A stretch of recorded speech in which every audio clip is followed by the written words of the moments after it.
How y'all doing? So I was conversing with a couple people here and said, I am truly excited to be here today. And a lot of speakers will give you that as their opening line. But for me, it's absolutely the truth, because I've been on the road for 3 weeks now, and I'm going home tonight. So I've been looking forward to seeing you all for at least a week now. All right. A few things about me and my style, and then we'll get right into it. So no death by PowerPoint here.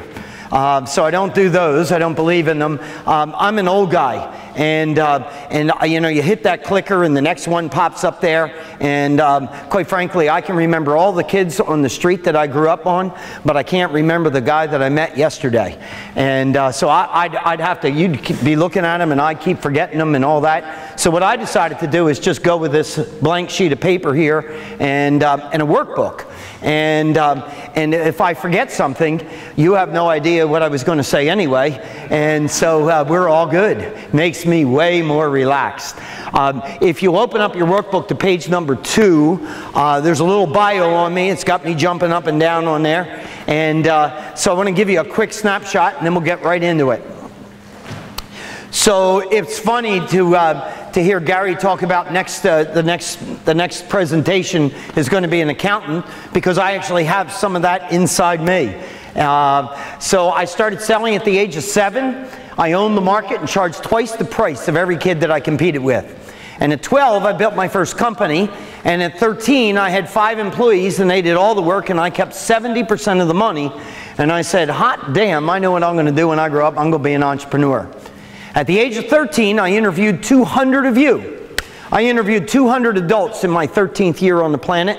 And what I wanted to know is how to be successful, how could I be equally as successful as they are, and how could I fast track myself? And a bunch of them told me the same thing, and that was, you're really a dangerous guy. You're a sales guy who thinks they're going to operate a successful business, and there ain't many success stories like you. And so what we would recommend is you go to school and get formally educated and understand how the numbers work. So I actually have a degree in accounting and a CPA and a master's in business, and I worked for a firm called Arthur Andersen way back before there was an Enron. Now, I never really wanted to be an accountant. What I wanted to do was be a business owner. And so once I went through that experience with Arthur Andersen, I cut my ties and went on. And here's what that page tells you. I've taken this blank sheet of paper on 6 different occasions and built companies out of it, and they all were very fast growing on the sales side and very fast growing on the profit side. They all went nationwide. 2 of them I sold to Wall Street, and I also, on that page, it'll tell you that I'm an endurance athlete. So I run marathons, I race triathlons, I do Ironmans, all of that kind of stuff. And my businesses were up in the Northeast where I started them, because that's where I grew up, in the Philadelphia suburbs. And every time that I visited California, the weather was epic. 70, 75 degrees year-round, no humidity. And I'm a big believer in visiting my offices, and every time I went out there, it was December, it was November, it didn't matter, it was perfect weather. And so I'm about to board the plane to go home, and I'm in San Diego, and I'm going to head home to Philly area. And I called my wife up. Her name is Bonnie. I was 16 and she was 15 on our first date. And last year we celebrated our 44th wedding anniversary to each other. Some guys count multiple people in that deal. And I called her up and I said, hey, Bon, I'm about to board the plane in San Diego. I want to let you know what I'm going to be working on the plane today. I'm going to take a blank sheet of paper and I'm going to design a new company. And it's going to be headquartered in Southern California, and we're going to be moving there. And I thought I'd give you the balance of the day to come up with all the reasons why we won't be, and I'll be ready for you when I get home. And her list was actually pretty short. And it took us 2 years to knock it out. We knocked that list out. We boarded the plane 29 years ago with 2 kids and the 2 of us, and we headed there. And I didn't have the courage to start the company by myself, so I convinced 3 people that worked with me before, that were headquartered back east, to come west with me. And the 4 of us started building our company. And this is the point of the story. 18 months after we arrived, our company had grown into 22 locations in the U.S. with 750 employees. And the best part of the story is in our first 3 years, we made $42 million in profits. Now, if I took you through all of the companies I built, you'd hear the same thing, very fast growing on the top and bottom line. And then in my mid-40s, I was getting ready to go to work, and I looked in the mirror in the bathroom, and I said, I don't want to see them today. And then when I moved downstairs to have breakfast with Bonnie, I said, actually, I don't want to see them ever again. And what I was talking about were employees.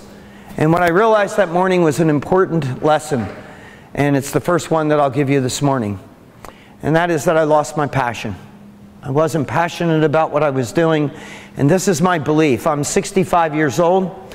I've learned a lot in my life, and this is what I really have learned. If you're not passionate about what you're doing, you should stop doing it and go do something else.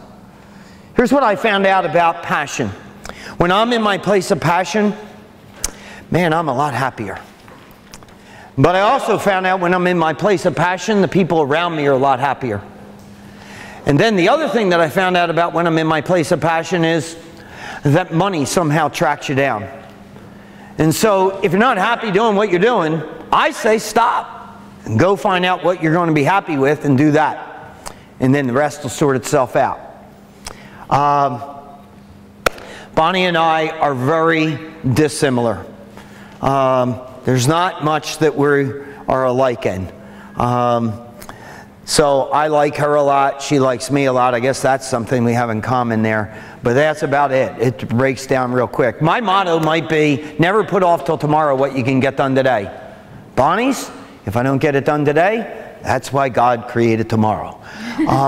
It's a bit bizarre for me. I'm a one and done guy, all right? She thinks that she met me in a former life. Whew. I think it's one and done. And so my motto is find your passion, pursue your passion, and enjoy success. That's takeaway number one. All right, so what we want to do is we want to talk about sales here in the morning. How do you win new customers? How do you grow the ones you got? How do you differentiate yourself from the competition? And in pursuing my passion, what I realized is that what I wanted to do was not have any employees. I have none. And what I wanted to do was I wanted to share business building ideas with people around the world. And so I do about 130 of these things a year, 70% in North America, 30% around the world. And my wife travels with me extensively. She was with me a week ago and then got tired of the road and went home. So that's where we're at. We're in front of a lot of different industries. We have a lot of different businesses. We have a lot of different size businesses. We have a lot of different types of business in the room. So what you have to be careful about with this morning's program is you have to figure out of the things that I share, what would be most helpful in your business and what would be most helpful for you. Here's what I can tell you about my stuff. Real world, easily implementable things that work. I'm not a theory guy. I'm a real world, practical guy. We're going to go until about 11:30 this morning, and then I'll kind of open it up for any Q&A that you might want to have. But don't feel inhibited with asking me a question or challenging me or going wherever you want. I want this morning to be productive for you. So that's kind of the way it works. I would ask you to take good notes. If you open up to page number 3, you'll get a tone for the workbook. It's a lot of blank pages, so if you don't take good notes, the workbook really is lacking. All right? All right. So with all of that being said, I need to get you in a framework of where I come from. I'm going to start with the second item on that page, which is systems and processes. 2 words that I rarely find in the sales area. Systems and processes, systems and processes, systems and processes. How many of you have a bucket list? Anybody have a bucket list in the room? Bucket list? Only a couple, 3, 4 hands. Wow, 5. There we go. So I can't imagine not having a bucket list. All the things that you want to do in life before you're too old or dead to do them. Just list them all down. Don't be inhibited by, I don't have the time, or I don't have the money, or that's impractical. Just a complete wish list. I've had a bucket list since I was a teenager. It's amazing when you have the list and you share the list, how many people will come out of the woodwork to help you with the list. Let me tell you an example. One of my bucket list items is to play the top 100 golf courses in the United States. Every time I'm in a room full of business owners, I just somehow mention that from the stage. And then at the break, somebody comes up to me and says, hey, have you played this one? I can get you on. Last Friday, I was in New York. I was in New York actually all week last week. Last Friday, I played Bethpage Black.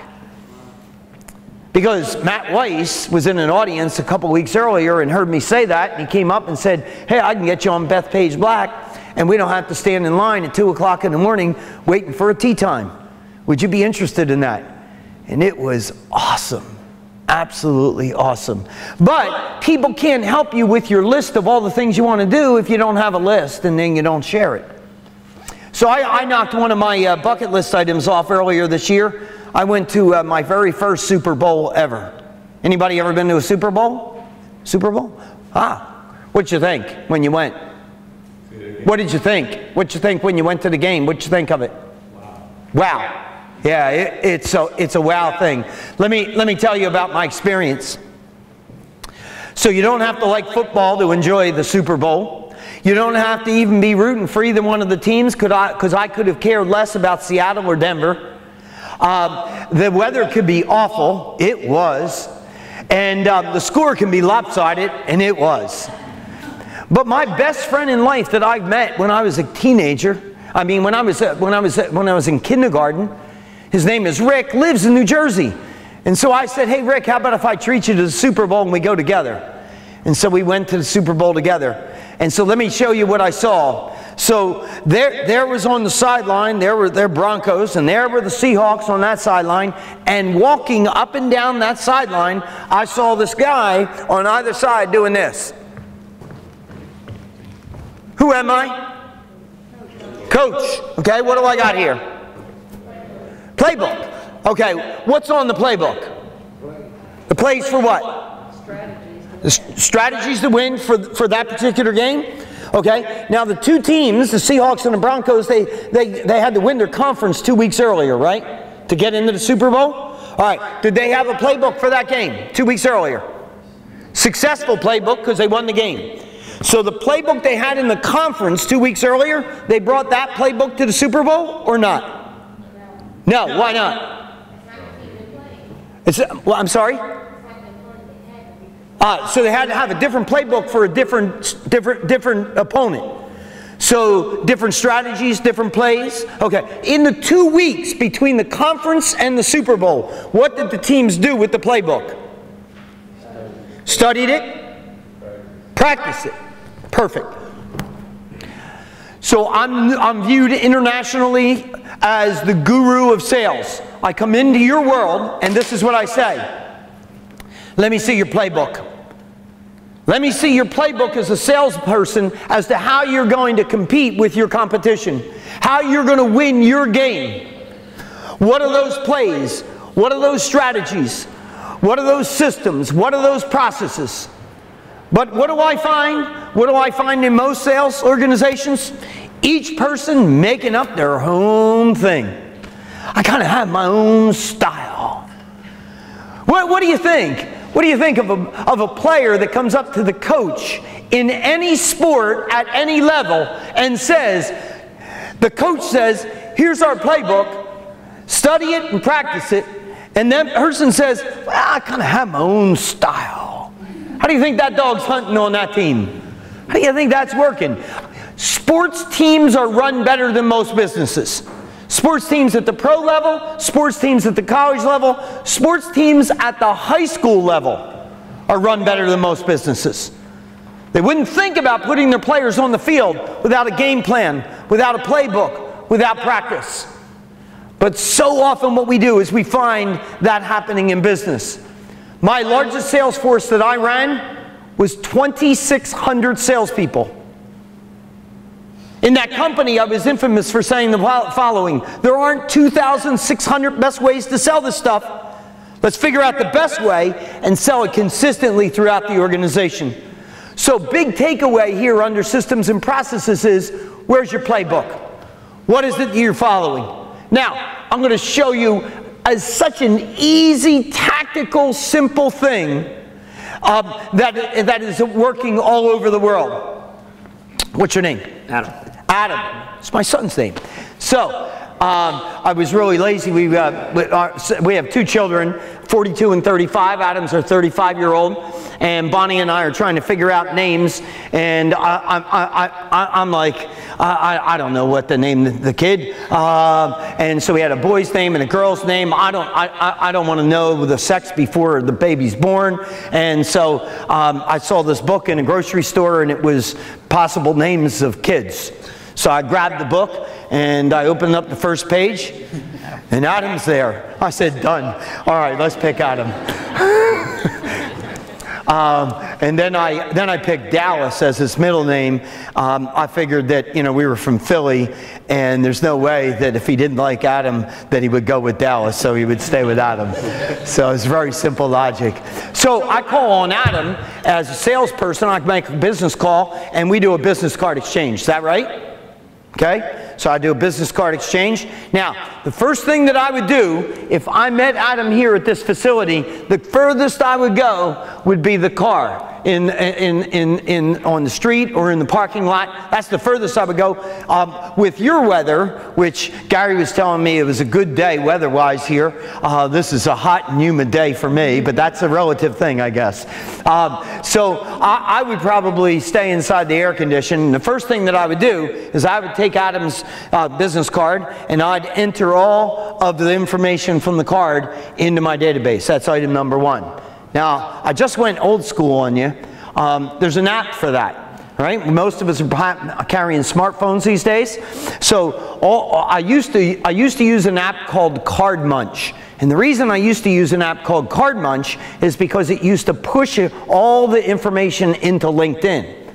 But now, LinkedIn is endorsing Evernote. So I use Evernote. And all you do is you take the app and you take your smartphone, you put it over the card, and you take a photo of it.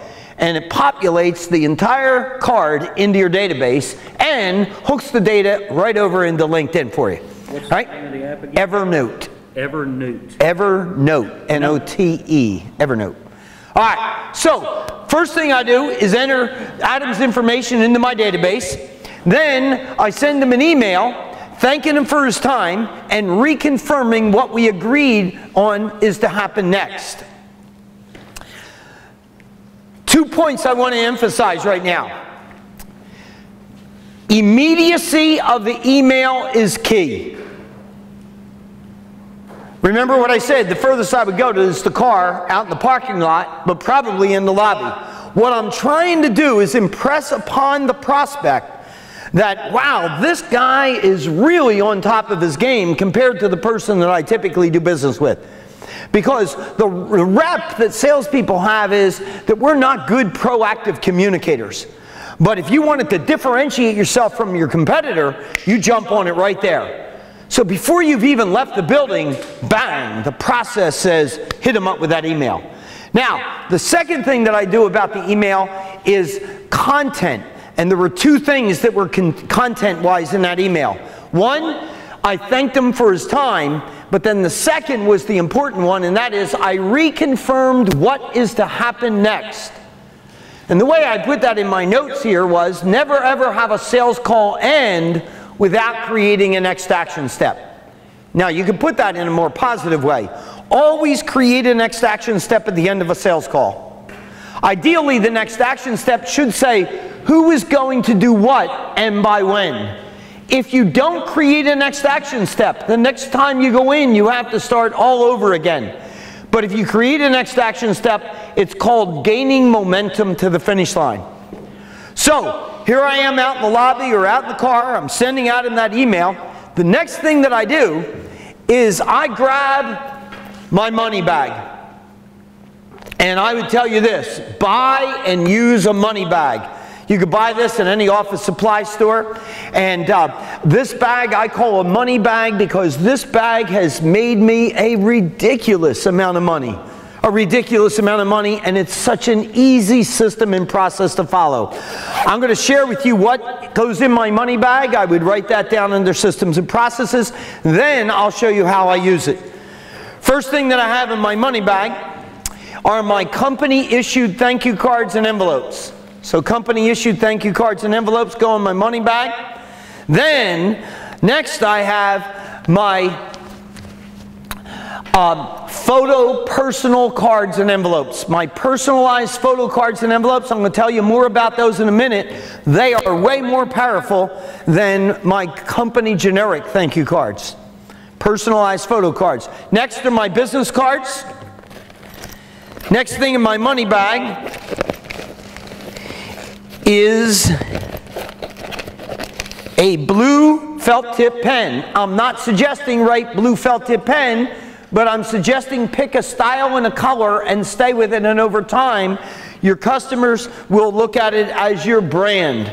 Next is a ballpoint pen, because I recognized on rainy days that blue felt tip pen may leak down the envelope and not get where I want to send it.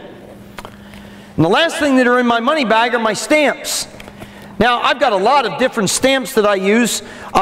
Here's some of my stamps. My customers like me to be all duded out in coat and tie. So I have my coat and tie stamps. This is me in coat and tie. And this is a regular U.S. postage stamp. You can buy these at stamps.com or Zazzle.com. Some people are impressed that I do Ironmans. So I made Ironman stamps, and these say Ironman Jack, and that's me crossing the finish line in an Ironman. Again, Zazzle.com, Stamps.com. Some people at this stage sit in my audiences, and inside their head they're going, and I'll tell you what, this may work in Southern California. That's the land of fruit and nuts. But you're in the heartland of Louisiana. You can't be expecting me to put my person on a stamp. Well, I got to tell you something. When I'm doing a presentation in California, they're going, what is this guy smoking? This is not going down here either, right? So I give you a little bit of leeway. And here's what I decided. You can put your company name and company logo on the stamp if you're not comfortable with the person, but I will tell you that I'm biased towards putting the person on the stamp. And let me tell you why I'm biased that way. Because I believe that people do business with people, not companies. And what I'm trying to do is build my brand. So that's the way I would go. Now, so I had a conversation with Gary over the phone before I got here, and again this morning. And I've learned some things about him in those couple conversations. And let's say I was calling on Gary, and we did that business card exchange, and after I left, I'm in the car or in the lobby. Well, I sent him that email, right? And the next thing that I do is I take my money bag out, and I'm looking for a photo card that'll work with him. And this is the one I would pick out for him. See, this is me crossing the finish line in my first ever Ironman. And I found out that he's done an Ironman in Arizona, and I've done a couple Ironmans in Arizona. And so all my photo cards are blank inside. I get them from a service called Shutterfly.com. There are other services out there you can get them, but that's my provider of choice. All my cards are blank inside, and this is what I said to Gary. Hey Gary, I really appreciated you meeting with me today, and I think doing business together is the proverbial win-win. But I got to tell you, I left even more excited about the fact that we're both into some endurance activities, and let's see if we can get the calendar out and find a race to do together. Now, if that wasn't his ticket, and triathlons wasn't, but golf was, well, then I would have sent him one of these cards. And this is me in full kilt attire, and I'd have said, let's go out and knock the pill around, right? Now, if that wasn't it, but fishing was his bag, well, then I got my fishing card ready for him, and I'll talk about going out and getting some fish. And if drinking wine is what he's like, well, man, I got to tell you, I'm a wino with the best of them. And in fact, this glass holds a whole bottle. So we'd have a good time with that. If he's in the running, and I found out that he was, I send him my running card and talk about going out and doing a run together. If he's swimming, I'm into swimming. Every once in a while, I call on people when they're into talking about their kids. Man, my kids are 35 and 42. I'm not going to talk about my kids with you. Well, I got 2 grandkids, 2 and 6 years old Malcolm and Wyatt, and I'll tell you, I play the Malcolm and Wyatt card on people all the time. Talk about how fun it is to have kids back in my life. And if you're into dancing, well, I got you covered. And if you're into gambling, well, I got you covered there too. And every once in a while, I do get the call on a guy like Gary. You know, a guy that thinks of himself as the gift to the ladies? Right? And I love presenting them this card. This is me at Hugh Hefner's mansion with 6 playmates. And I say, you going to run with me, brother? You better have some game. I work really hard on my sales calls to find out what I might have in common with my prospect. Because I learned this when I was a teenager. It's been true my whole life. People do business with people they like. You ready for this next step? They tend to like people that like the things that they like. Now, if I go out on that call with Gary and I find out he can't stop talking about his passion for gardening, then he gets my company generic card, because this packet will never have me gardening. It just is not working. Now, let me show you the process. The process. So the first thing that I do is I do that business card exchange and I send them that email. The next thing that I do while I'm sitting in the lobby or the car is I take out that money bag. Hopefully there's a photo card in there that hits something that it's a hot button. If not, the generic card. Put that personalized stamp on that and then put it in the mailbox right here. Closest mailbox that you can find to wherever you called on that prospect. Because my hope is that you're going to get this email before I've even left the vicinity, and you're going to get this handwritten note within 24 hours. And the idea of getting this and this, all of a sudden in the prospect's eyes says, man, there's nobody that does business like this. If he's that good with this, imagine how it'll be good with my account. So let me show you by experience how well the money bag works. I called on the 4th largest company in the world in its field, headquartered in Pittsburgh, Pennsylvania. I met for an hour with the CEO of the company and 3 vice presidents in a conference room, and then we did a business card exchange. After that, I went out into the parking lot. I entered all their data into my database. I sent them each an email. Notice what I just said. I didn't send an email to a distribution of 4 people. One of the people in the meeting was the CFO of the company. My notes said boring and highly analytical. So I sent him a boring and highly analytical email. Another guy that was in the meeting was the head of sales. He was an outgoing, gregarious guy. I sent him, the first 2 paragraphs were complete nonsense and just frivolity, right? It's a pain in the butt to do 4 emails, but way more effective. The next thing that I did is I took out my money bag and sent them each of the 4 a handwritten note. 3 months later, I'm in Pittsburgh, Pennsylvania in front of 175 sales reps at that company. The CEO of the company gets in front of the group. I'm in the back waiting to be introduced. And he says, we're going to have a blast of a day. It's going to go fast. We're going to learn a lot. And it's going to be fun. And this Jack Daly, he has a great background. I'll let him tell you about it. I'm going to tell you about my first time meeting him, which is just 3 months ago. We had 4 of us. We met in a conference room, and then he left, and I went back to my desk, and I'm sitting at my desk, and all of a sudden the email came in, and I went, it's an email from Jack Daly. The son of a bitch still must be in the building. This is what he said. I'm in the back going, yeah, baby. Then he said, I got up from my chair, went over to the head of sales. I got, hey, Bill, did you get an email from Jack Daly? I don't know, my computer isn't on. Turn it on, I want to see. Look, the guy's got to be in the building. Wait a minute, yours is different than mine. And then we all got handwritten notes the next day, and I said, that's it. Call that guy up, see when he's available in the next 3 months. If the only thing we learned that day is how he pulled that stunt off, it'll be worth our time and his fee. Here's the best part of this story. That company has hired me 8 more times, plus hired me twice for other clients as a gift, plus 4 quarterly webinars. And it all came from that little money bag. Buy and use a money bag. I was in Toronto. I did public events Monday, Tuesday, and Wednesday for CEOs. And then I did a full-day sales workshop in 2 parts of the town on Thursday and Friday. This email is what I received from one of the CEOs that attended Monday, and this is what I got on Friday from her. The subject, 2 sales since Monday. Hey Jack, I was seriously considering crashing your course today to share this, but thought better to send you this note. Since Monday of this week, after attending your session with XYZ in fabulous North Dumfries, Ontario, I've closed 2 sales using your techniques. Emailing from the parking lot, and the thank you card dropped in the mailbox nearest the building. Both clients loved it and both bought my software product. Watch this sentence.